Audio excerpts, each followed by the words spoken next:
Right, welcome to part 3 of the Gloster Meteor F9 Airfix 148 build. I did do a little bit more last night, as in, well, I'll show you in a sec, putting the fuselage halves together and getting all that bits and pieces finished. And now we're starting on the wings and like the exhaust pipes and stuff like that. So there's a few things I need to do, make holes and stuff like that for the fuel tanks and the pod that goes underneath. I think it's a fuel pod. But yeah, what we'll do is we'll crack on now, see how far we get, and yeah, hopefully get a bit more of a result. Yeah, right. So let's turn the camera around and see what we've got. Right. So what we've got is we've got the main fuselage half together. One thing I will say is when you're putting this in, make sure you read the instructions of where it has to go, as in the cockpit tub. I thought it was going to be a different way, but it's not. But we're only talking literally some like millimeters forward or back, but it is making sure that the firewall here at the back is flush with the actual end of the actual fuselage itself. I know it sounds a bit daft and think, well, why would you do that anyway, Lenny? But no, it is, when you're looking at it, you've got to look at the construction sort of like with a clear thing, because I don't know if you can see this, but when the tub goes in, I initially thought that these pegs here actually go on the inside of the actual gun bay. They don't. The side of the gun bay goes to the, as in the forward area or the forward part of that bit there. So these tabs are still showing when you pop it in. If you don't do it like I did, apparently you do get an issue with the actual nose itself, whether it's the normal standard one or the F9 version, which I'm doing here. I did stick on one part of the sort of wing bit, and I was too tired to do the other one for some reason. But anyway, but yeah, it's gone together well. It's when you put the cockpit actually in, once it's in and once it's all straight, it fits like a glove. It really does. But if it's off or whatever, it's like you got very minimal leeway, as in to getting it straight. Although you want to get it straight, but it has to be exact, and it's testament on the inside there that once it's in and properly in, that it is dead straight, and it is an amazing fit. It really is. So well done for that, Airfix. So what we'll crack on now is I've got all the wing parts and all the rest of it. They just need cleaning up and holes putting into the actual wings themselves, or the lower wing. And what we'll do is step by step, we'll start putting it all together, doing all the bits and pieces, and yeah, hopefully we'll get some progress done this afternoon, so, or this morning even. So let me crack on, clean up these parts, and then we can start going. Right, we're going to get this stage sorted out. So what we've done is I've drilled out the holes that we need for the pods and fuel tanks and all entendres. So first thing is put these bracings in for the engines. The fit does go pretty damn well, so it's just literally just putting it in. Yep. So I'm just double checking.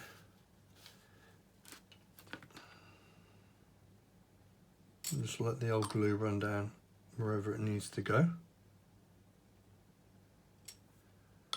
And it has good anchor points, so you really shouldn't have any problems about it not being straight, as it were. You can just pop it in, as long as it's in within what it needs to be.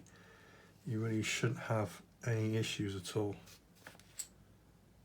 Again, and I'll say this so I'm blue in the face, when you're using your tools, whether it's sander, whether it's glue or whatever, let it do its job. There's no need to, although it has a brush, there's no need to brush it on, especially with this stuff. It's just literally just touch it, and then it just flow off down to all the bits that it needs to go to, and you'll be absolutely fine.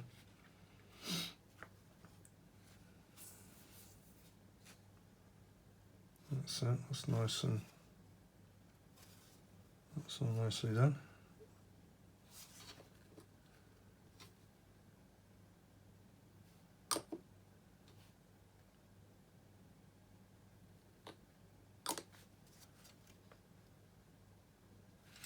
So yeah, really nice fit this. Although it gives you a good fit, it gives you a lot of strengthening within the actual part itself, or the lower wing, but also the detail on here, which will make up the actual undercarriage bay, or the wheel bay, is absolutely spot on. It's really, really nice. It's almost looking at the detail of an Eddard kit. And that sounds a bit, well, hang on a minute, Lee. But no, it is. It's not, you know, it's not Eddard, but it's very, very close to it. And I think really what it is, it's to do with the plastic. Because, I mean, this plastic is a hell of a lot better than your normal bog standard, like light grey, bluish type plastic. I mean, I think that plastic does take away the detail of some kits. I mean, the Mustang that I did, that was in like a your standard light grey, bluey plastic. And although the detail is rather nice on that kit, especially the undercarriage bay as well, but I'm thinking if it was done in this plastic and in this country, no disrespect to anyone or to anything, I think these quality of kits like this would be even more of a higher standard. I'll be talking shite, I don't know, but that's just what I think. Anyway, put this next, the front one in, which is this one here. And again, you do have your proper anchor points. You can just, if I can get a grip of the actual part itself, you can just slot that in.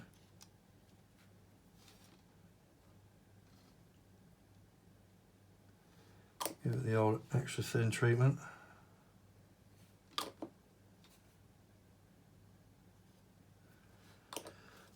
That's it. Just pop it down, make sure it's all nice and flush. Because owing to the cockpit and going into the main fuselage, you're not going to have, well, I'd imagine, a lot of leeway when it comes down to making sure that, you know, all the parts are in and they are straight. Slight mislining or misangle, I think, might just foul quite a few bits and pieces up. So it is important to just take your time. Don't sort of like go, just chuck things at it and hope it's going to be all nice and straight. I would literally just take my time with this. Okay, right, before we proceed, let me just make sure that this is actually all nice and set before we carry on, and we can stick on the other sides of the undercarriage and the actual sealing of it. So we'll be back in a sec. Right, I've done one, so I'll show you how the other one. Now, as you notice, I have written the numbers on purely to save me time and not looking a complete knob. And I'm going, I can't remember which one it is. So that's the reason why. So popping them in, get that right, there you go. If it goes in like the other one I've just done, perfect fit, they just slot in. And what you can do is, well, this is going to be the same. You've got A3 there, pop that in. Again, just push that down.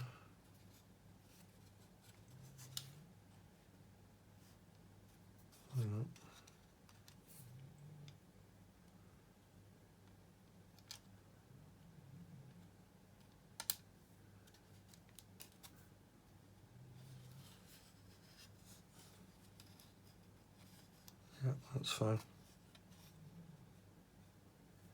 And just pop in top one, as in the roof of it.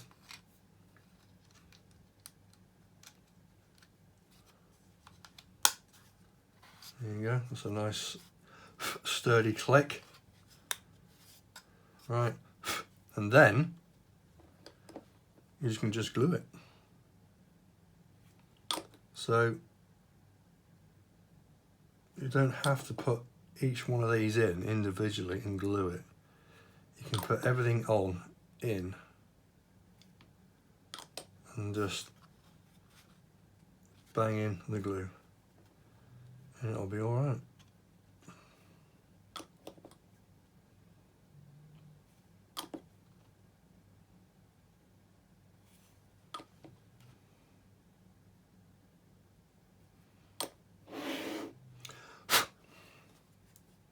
Right, so what we've got here is, so I can give you a bit more of a close up. You've got your undercarriage bays there, and I don't know if you agree with me, but those are some very, very nice undercarriage bays, and you'd be hard pressed, I think, to get a better detailed set of undercarriage bays in aftermarket. I know that's a bit, but then again, you think, well, it's undercarriage, Lenny, you're not really going to see it. But, yeah, okay, fair enough. But if you're going to pose this like I'm doing the Vulcan on a mirror because you want to, you know, show off the detail, then it's perfect. And if you want to pick it up and show people, they go, oh, wow, Lenny, you're amazing. How did you get all this? And you can just say, well, I completely scratch built those. No, Lenny. I went, yeah, it did. This is, no, you didn't. It was in the kit. You lying sod. All right. Anyway, but no, you get with me, Jeff. Anyway, so that's that part done. What we got next is the sort of like exhausts, as it were. Now, it does say on here to paint the insides. What I'll do is I'll paint the insides first and then stick them on. So we'll stick them together and then place them actually inside the wing. Again, the fit is very, very nice. And looking at, let me just turn the page. Yeah, and what we'll have is, no, they go that way, and they go into a segment there, and they're in there. So, thinking about it now, what I'll do is, it says, is it Humbrol 53, which I think is that silver or gunmetal or something? I don't know. But anyway, once these are on, let me just have a quick test fit, because I just want to see how much of this is actually going to be exposed.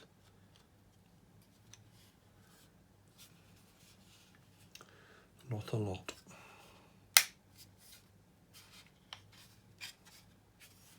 So to save a bit of time, what I'll do is just simply paint the insides of these black, paint the inside here whatever colour it's going to be, which it doesn't say. But anyway, what I'll do is I'll glue these together, as in the exhaust stacks, whatever you want to call them, and install them, and that should be everything. Yeah. So yeah, so these stages, what we'll do is we'll come back and we will be gluing the actual uppers onto the actual kit, and then it'll be a case of putting these two parts on here on the main fuselage, which I've done one of them already. Once that's done, hopefully then we could actually try putting it actually on the actual kit, or as in the wing to the fuselage. So right, leave that with us and we'll get back to you in a bit. Right, what I've done is I've painted the pipes, although you're going to see much, but I've done them all the same. All I did was paint them an aluminium, silver, whatever you want to call it. So when you pop these in, they do have, like I've said before, good anchor points. I mean, you've got that section marries up with that section there, and literally all you need to do is just get it at the right level. Oops, let me knock it over my pot. And it just literally, that's it, it just sits there. So that will then enable you just to stick some glue around the top. I wouldn't worry about the actual part there at the other end, because the glue is just going to work its way all the way around this end, and that's it, that's all you need. So yeah, really impressed with that. So that is in. So you've got this segment here, or this little part, which you've got one there and one there. This is C24, this is going in. I'll take it as something to do with obviously the mounting of the, or one of the engines. So literally what you're going to do is, I've already glued that one in and that just slipped in. Not a problem with that one at all. So let me just make sure I get it around the right way around. That way. Yep. And again, you just pop it in. Seats in, really nice. And that's it, it's glued in. And you can forget about it. Right, on, before you put the actual upper wings on, it does say to install like a landing light into the actual thing. You've got a clear part, just slots in. I'm not going to bother with that, because what I'll do is once everything's in and the top wing's in, I'll paint the inside of the wing, or the inside, and then what I'll use, just a simple PVA or crystal clear, pop that in, and it actually will, you know, be a part. So you're not buggering about with masking and all that kind of business, or scraping off and then doing it too hard and pushing the thing inside the wing, and it'll rattle for the rest of its life. So that's what I'm going to be doing. So now what we can do is pop, I'll just show you this one. I'll just show you, because I've test fitted it beforehand, just have a bit of a nosy.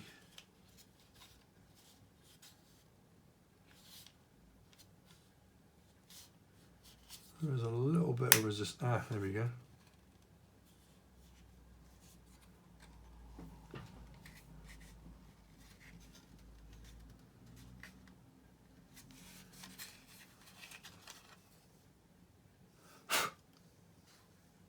Just need to make sure that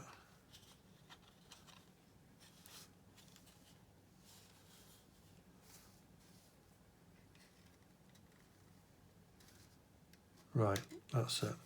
So right, what it is, you've got, I don't know what they are. I suppose once you put the fuselage on, there's these, you've got small little parts here, a little line here and a line there.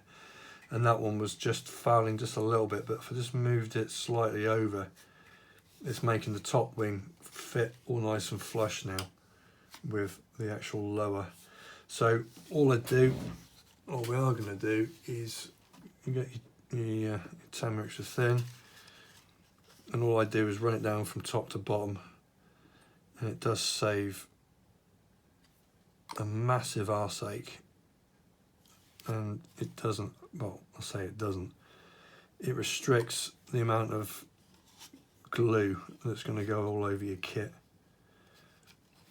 because that's what I'm good at doing, spilling glue everywhere and making a mess. But then again, that's what the hobby's about, making mess. So there you go, making a mess now. Right, that's slightly skew-iff. See, wasn't paying attention.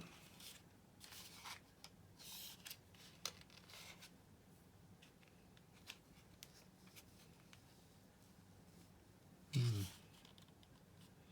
wouldn't say there's a lot of resistance, but there is a bit, not an awful lot. So just be wary of that. So yeah, right, what I'll do is I'll glue the rest of it as per, and then I'll glue the other one on top, because I'm not sure you really want to watch me do this for 10-15 minutes. Anyway, what we'll do is hopefully we'll see if we can test fit this onto the fuselage and see what happens from there. Right, I've been tinkering and letting things dry, and it is now time to actually put the actual wing to the actual fuselage itself. Now, I have watched another video on the Flory Models website, and what Phil Flory has done, or did, was to put spacers in here to actually move the actual fuselage halves outwards, because when you do put it on, there is quite, well, I wouldn't say a big gap, but there is a gap. But when I am putting this on, and the anchor points are rather good, and the fit underneath is quite good, once you turn it over, there is a bit of a gap between the two. Now, what I'm not going to use is my what I call gloop, or basically it's sheet styrene in Tamiya extra thin. I'm not going to use that because it's too close to the actual both the wing and the fuselage, and it's going to be a bit of a tight squeeze to actually get in there with a sanding stick without demolishing it all. So you could put spacers in. I've tried to have a go. I've never done it before, but I've ended up marking the plastic, and I'm like, no, sod this. So basically what I'm going to be doing is making sure, and beforehand when I put this on, there is a bit of a step between where the actual wing is supposed to be and where the actual wing is. But I've managed to compensate that by, when you're putting this actually on, is to angle it first slightly to the port side.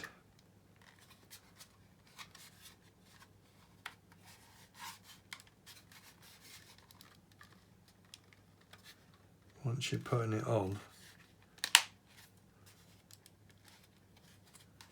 when you're looking at it that way, there is a slight, and I mean very, very slight step, but it's manageable and you can sort it out, or you could leave it, you know, disguise it as paintwork or whatever you want to do. It's entirely up to yourself. But all I'm saying is, it's not an amazing fit. It is a good fit. It's not an amazing one. So as it's there now, I'm not going to keep on buggering about with this because it's not going to get any better or any worse. So I'm literally going to put basically the glue and start sticking it down. Or am I? I want to be sure first before I start committing.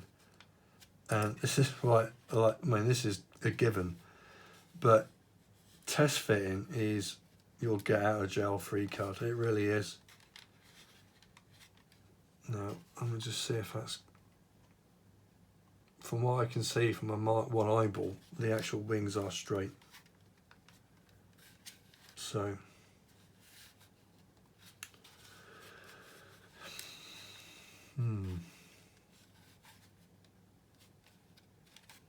okay.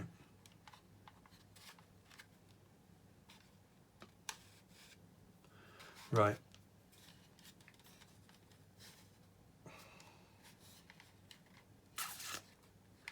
Yeah. I'm going to toy about with it for a little bit longer.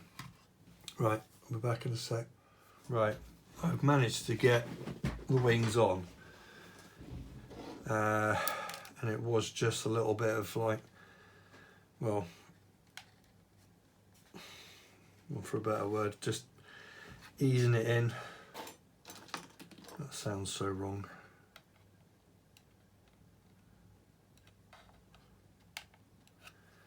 Also, just making sure that glue is setting. They've got a slight bit of resistance around the bottom part here, which I don't want to bugger about too much with. But the gap that we've got here, what I'm going to use, I don't really normally use super glue, but this is the Zap, Slow Zap thick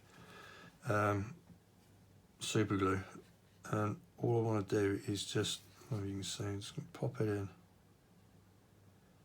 into the gap.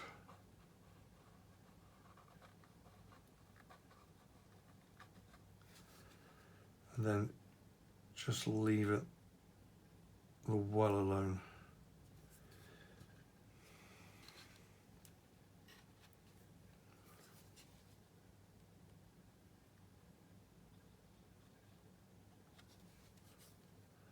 I'm hoping that it's going to end up being minimal cleanup, but a sanding stick should be alright in there, like a sponge one. So let me just sort the bottom part here, because that keeps lifting up, so I might just use a clamp on that. And what was, like I said, bloody hell, I got super glued my bloody nail down there. Bloody hell. Anyway, I'll crack on with this part here because it's still getting raised up. So I'll reapply some more Tamiya thin, loosen up a bit more than just clamp it down proper and just leave it. And yeah, I don't know what else I'm going to be able to fit on this video, but we'll see. Anyway, right, leave me to crack on. Super glue everywhere, man. What the hell? Jeez. Do you know what? I'm going to walk around with something stuck on my hands permanently now. Bloody hell. Right, I'll get back to you in a bit. Right, there you go. That's basically where I'm at the moment. As you see, they've just got a clamp, just pushing that down or pushing them together, because it was starting to raise. What I'll also do is, where you got the line there for where I'll put the super glue or the gap filler, like I said, I'm going to leave that to dry completely. Then I can start doing a bit of a cleanup around the seams and, you know, the leading, trailing edge of the wings and all the rest of it. So far what I've done is all the segment for the tail, the rudder, fins, elevators and all the rest of it I've taken off, cleaned up and glued together, and then I can start putting them little bits and pieces to it as well, and that's generally going to be about it. What I'll do is, let me just have a look, see what else. Right, the engine cowlings, let me show you there. Those are the things that are going to be going on next with the actual control surfaces. Let me just lean that overlay, see what else is, and then we can crack on with the actual engine itself and the little dolly stand and all the rest of it. So lots to do. I'm just going to basically just leave this to dry now, and yeah, I'll start, I don't know, taking things off the sprue and cleaning them up. Right, so that's it for that video. I hope you enjoyed it, and yeah, do you know what? I'm really tired. I'm really liking this kit. I really am. Bit of a shame about the gap in between the fuselage and the wing. But hey-oh, I mean, get on with it, don't you? And sort it out. So yeah, I'm building a Meteor. Cool. Right, catch you later, guys. Keep yourself safe, happy modelling, and I'll see you on the next video. Okay, till then, keep yourselves well. Toodle pip.